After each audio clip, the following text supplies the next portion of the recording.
Jagadish Shettar BJP ಸೇರ್ಪಡೆ ವಿಚಾರ ಕುರಿತು ಶಾಸಕ ಜೆಎನ್ ಗಣೇಶ್ ಪ್ರತಿಕ್ರಿಯೆ ನೀಡಿದ್ದಾರೆ. ಬಳ್ಳಾರಿ ಕಂಪ್ಲಿಯಲ್ಲಿ ಸುದ್ದಿಗಾರರೊಂದಿಗೆ ಮಾತನಾಡಿದ ಅವರು, ಶೆಟ್ಟರ್ ಬಿಜೆಪಿಗೆ ಸೇರ್ಪಡೆಯಾದರೆ ಆತಂಕ ಪಡುವ ಅವಶ್ಯಕತೆ ಏನಿದೆ? ನಮಗೆ ಯಾವ ಆತಂಕವೂ ಇಲ್ಲ. ಶೆಟ್ಟರ್ ಹೋದ್ರೆ 136 ಜನರು ಹೋಗಿ ಬಿಡ್ತಾರೆ. ಜಗದೀಶ ಅವರ ಜಾಗದಲ್ಲಿ ನಾನಿದ್ರೆ ರಾಜಕೀಯವಾಗಿ ಮನೆಯಲ್ಲಿರ್ತಾ ಇದ್ದೆ. ಮಾಜಿ ಸಿಎಂ ಅಂತ ಅವರಿಗೆ ಟಿಕೆಟ್ ಕೊಟ್ಟು ಸೋತ್ ಮೇಲೂ MLC ಮಾಡಿದ್ರು. ಇಷ್ಟೆಲ್ಲ ಮಾಡಿದ್ರು ಪಕ್ಷ ಬಿಟ್ಟು ಹೋಗ್ತಾರೆ ಅಂದ್ರೆ ಅದು ಅವರ ತಪ್ಪು ನಿರ್ಧಾರ. ಕಾಂಗ್ರೆಸ್ ಪಕ್ಷ ಇವರಿಗೆ ಎಷ್ಟೆಲ್ಲ ಜವಾಬ್ದಾರಿಯನ್ನ ಕೊಟ್ಟಿದ್ದಾರೆ. ಇಷ್ಟೆಲ್ಲ ಆದ್ಮೇಲೆ ಪಕ್ಷ ಬಿಟ್ಟು ಹೋಗ್ತಾರೆ. ಆದ್ರೆ ರಾಜ್ಯದ ಜನತೆ ಅವರ ಮೇಲೆ ಎಷ್ಟು ಗೌರವ ಇಟ್ಕೋತಾರೆ ಅಂತ ಗೊತ್ತಾಗುತ್ತೆ ಎಂದರು.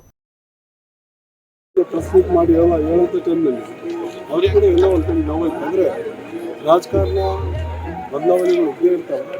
ಕಾಂಗ್ರೆಸ್ ಪಕ್ಷ ಬಹಳಷ್ಟು ಗೌರವ ಮತ್ತು ಅವ್ರಿಗೆ ಸೂಕ್ತ ಸ್ಥಾನಮಾನಗಳು ಮುಂದಿನ ದಿನಗಳಲ್ಲಿ ಕೊಡಬೇಕಂತ ಎಲ್ಲ ಸರ್ಕಾರ ಮಟ್ಟದಲ್ಲಿ ಕಾಂಗ್ರೆಸ್ ಪಕ್ಷ ಎಲ್ಲ ರೀತಿ ನಿರ್ಧಾರ ಮಾಡಿತ್ತು. ಮತ್ತು ಕೆಲವರು ಅವರ ಅಭಿಪ್ರಾಯ